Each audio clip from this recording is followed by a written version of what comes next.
Quand on est atypique, il arrive souvent que on n'arrive pas à être enthousiasmé dans sa propre vie, qu'on n'arrive pas à vivre. Dans ce podcast, j'aimerais vous expliquer pourquoi ça arrive plus particulièrement à des atypiques, de ne pas réussir à vivre, de ne pas réussir à se trouver soi, pourquoi on en arrive à se couper de soi-même, pourquoi on en arrive à se camoufler. Donc j'aimerais vous expliquer, à mon avis, un mécanisme, quelque chose qui arrive tout au long de la vie, c'est pas juste à 20 ans ou à 30 ans que ça arrive, c'est déjà dès l'enfance que tout se met en place, et comment on en arrive du coup à se nier soi-même, et comment on arrive finalement à ne pas réussir à vivre. Alors même si on peut se dire qu'on réussit à vivre, comme par exemple des gens qui sont atypiques, qui ont quand même un boulot, qui ont une famille, qui ont des symboles de réussite malgré tout, qui sont importants. Et pour autant, est-ce qu'ils arrivent à s'enthousiasmer ? Donc vivre, c'est aussi trouver de la vitalité dans sa vie. C'est pas simplement se dire que on a réussi. C'est est-ce que j'arrive à, quand on me propose quelque chose, est-ce que quand je dis oui, c'est un vrai oui, enthousiaste, est-ce que j'arrive à vivre avec les gens ? Donc c'est ça qu'on va voir. Et pour ça, je vais aborder une notion qui vient de la sociologie, tout d'abord. Il faut savoir que les humains aiment se structurer en communauté. Les communautés, il y en a plein, elles se recroisent. Enfin bon, c'est assez complexe, mais il y a quand même une notion de communauté. Et alors il y a deux notions qui sont connues en sociologie.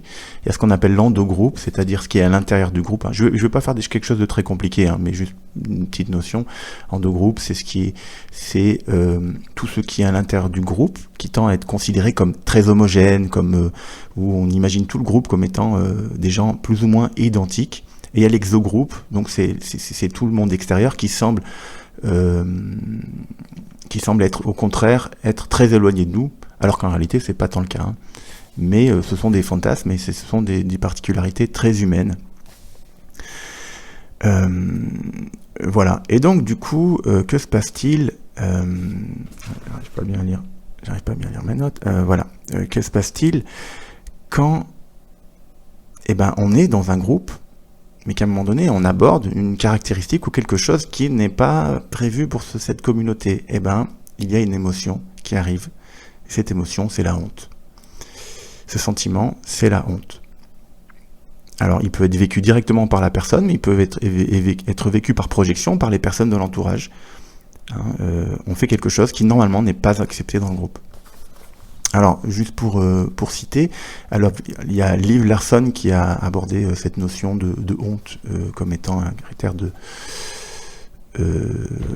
trucs pour préserver le groupe, et cette information m'a été communiquée très gentiment par Laurent Bécard, donc je le remercie aussi au passage.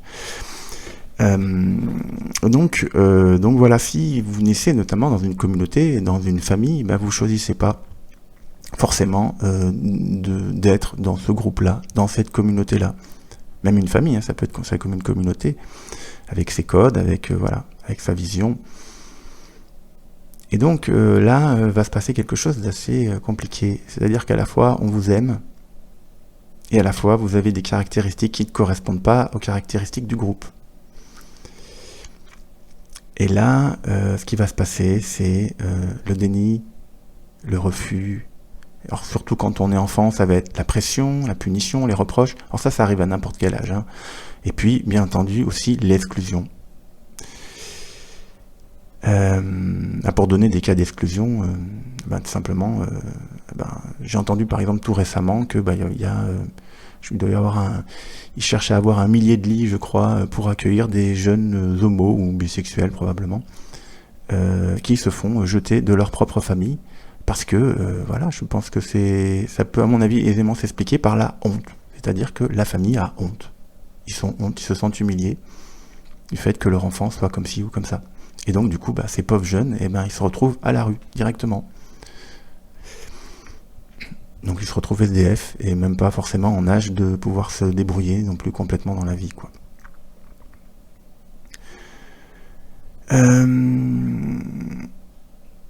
Et autre chose que ça peut expliquer ce problème, c'est que si vous vous plaignez trop, parce que peu importe, vous avez des gros problèmes, que vous êtes dépressif, que vous avez un diagnostic qui tombe dans votre vie, eh ben ça peut, à mon avis, moi de ce que j'en comprends, de ma propre réflexion, ça peut favoriser cette honte. Et souvent, grosse surprise, eh ben on va annoncer à des gens qui nous sont chers des choses sur nous, on va annoncer, voilà, je suis autiste, je suis ci, je suis ça, il s'est passé ça dans ma vie. Et d'un seul coup, eh ben impossible, ou même des choses plus graves, des choses plus graves qui nous sont arrivées, on a été victime de violences. Et là, d'un coup, grosse surprise, on n'est pas accueilli, on n'est pas entendu, impossible d'être entendu. Et là, qu'est-ce qui s'est passé ? Eh ben c'est la honte. La honte qui fait qu'on n'arrive pas à entendre que cette personne, elle puisse sortir du groupe. On se dit, mais si tu continues à parler de ça, si tu continues à vouloir avoir ces trucs-là, eh ben, tu pourras pas rester dans le groupe. Et moi, j'ai peur pour toi, j'ai peur que tu puisses pas rester dans le groupe. Et donc, il va y avoir du déni, il va y avoir des minimisations, il va y avoir une incapacité à écouter, à entendre ce qui a été vécu. Et puis, comme j'ai dit tout à l'heure, dépression, punition, reproche. Et puis, voilà, dans les pires des cas, l'exclusion. Et donc, pour en venir au point un peu central, les atypiques, eh ben, quand on est atypique et qu'on a beaucoup de caractéristiques hors normes, eh ben, le problème, c'est que ça va nous suivre toute notre enfance. Vous voyez ? Donc moi, c'est ce que j'appelle un ornithorynque. Un ornithorynque, c'est une personne qui cumule énormément de choses qui sont hors normes, qui sont hors de ce que le groupe pourrait vouloir. Et donc le problème c'est que si vous naissez comme ça, disons que mis à part avoir des parents très ouverts, le gros risque c'est que dans aucune communauté vous puissiez être accepté, puisqu'en fait vous naissez dans un truc, puis en fait vous avez trop de particularités pour qu'elle puisse être acceptable. Et donc, ce qui va se mettre en place dans votre vie, c'est les reproches incessants sur ce que vous êtes. Et c'est ça qui devient très gênant et très perturbant pour l'avenir de dans sa propre vie, pour la confiance en soi, pour l'estime de soi. C'est que on va nous reprocher pas non des actions qu'on pourrait modifier, mais des choses qu'on est et qu'on peut croire pouvoir modifier, mais qu'en fait sont extrêmement compliquées. Demander à quelqu'un qui a un trouble de l'attention d'être attentif, oui, on peut toujours un peu se forcer à un moment donné, à un instant donné éventuellement, pour réussir à se forcer, mais à un moment donné, toujours on tombera dans l'inattention, à un moment donné.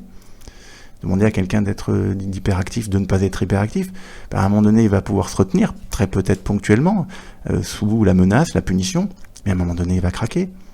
Et donc, du coup, si on lui reproche son inattention, on lui reproche ce qu'il est. Et ça, ça amène et comme je le disais, le problème, c'est qu'encore quand c'est une caractéristique, mais le problème des atypiques, c'est parfois, et une caractéristique, ça peut être déjà extrêmement, traumatisant, difficile. Mais le problème, c'est qu'aussi parfois, il n'y a pas qu'une seule caractéristique à part, il y en a plein. Il y en a plein, et ça se manifeste de plein de manières, et donc c'est omniprésent. Et dans ce cas-là, on finit par avoir honte de soi-même, donc on finit par essayer de se camoufler, ou on a ce que moi j'appelle, on se crée ce que moi j'appelle des monstres, c'est-à-dire des parties de soi-même qu'on se met à refuser, à se dire cette partie de moi-même, je ne peux pas les aimer, donc je les enfonce bien profondément pour pas trop les voir, et j'essaye de vivre sans. Et donc, on finit par se couper de soi-même, complètement. On se coupe de ses besoins, de ses ressentis, de ce qu'on est, fondamentalement. On arrive à ne plus réussir à vivre avec ce qu'on est. On ne se construit plus sur soi, on se construit sur une image qu'on se crée, que les autres voudraient qu'on ait. Et même si on pense avoir fait du chemin, parfois, malgré tout, et moi je m'en suis rendu compte pour moi-même, parfois le chemin il a été fait que très partiellement. Et ça c'est compliqué à se le dire, mais des fois la découverte de soi-même, la découverte de tous ces monstres, toutes ces parties de soi-même qu'on a enfouies, ça peut être un très long travail. Et donc souvent il va y avoir ça, c'est-à-dire une première phase dans sa vie pour sortir de ça, ça peut être très long, et la première phase ça va être l'acceptation, l'accueil de toutes ces parties. Alors, phase, c'est une façon de parler, ça peut se recouper avec ce qu'il y a après. La deuxième phase, ça va être vivre, hein, tout simplement, réussir à vivre avec ça, ce qui suppose d'autres choses. Alors pour s'accepter, tout simplement, il y a plusieurs choses. C'est déjà aller voir en soi. Mais ça peut être aussi essayer de trouver de l'écoute. On est quand même très fortement influencé par les gens à l'extérieur. Et donc si on va se chercher de l'écoute auprès de gens qui vont nous juger, ça marche pas, parce que effectivement, voilà. Mais si on va chercher de l'écoute avec des gens qui sont extrêmement ouverts, qui vont être en écoute empathique, qui vont nous accueillir complètement avec tout ce qu'on est, alors ça va favoriser notre propre acceptation. On va avoir moins honte, on va se dire, ok, je peux vivre avec ça. Il y a des gens, il y a des profils qui peuvent m'accepter avec tout ce que je suis. Et donc ensuite, vivre. Et alors vivre, ça, c'est encore un gros défi, parce que vivre, c'est pas simplement je l'accepte pour moi-même en secret. C'est dire, ok, je ne me coupe plus de moi-même, et j'essaye de savoir comment je construis vraiment ma vie, comme moi je l'entends, avec mes propres choix, avec tout ce que ça peut secouer dans le reste du monde, parce que forcément quand on fait des choix, ça impacte d'autres personnes. Et donc ça peut être aussi des choix extrêmement compliqués de réussir, de faire ce choix, de vivre. Et donc là, pour moi, et je travaille là-dessus personnellement en ce moment, c'est beaucoup un travail d'apprendre à se connaître et à communiquer,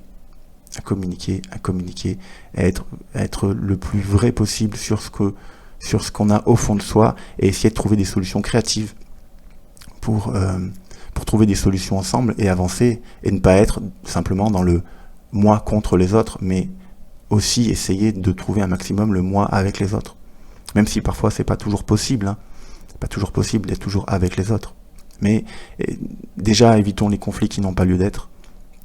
Déjà se trouver soi avec les autres, c'est ça, et ça sera le dernier mot, c'est ça qui va nous permettre de vivre